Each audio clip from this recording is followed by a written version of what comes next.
क्या कर रहे हो?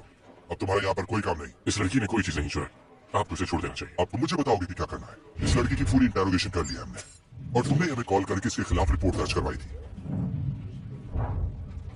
मैं इस लड़की को अच्छी तरह जानता हूं। तो फिर ये वहां क्या कर रही थी? वो दरअसल मेरी बीवी है। तुम्हारी बीवी हाँ, है? हमारी अभी भी शादी हो। वो देखो, वेडिंग ड्रेस पहनी हुई है।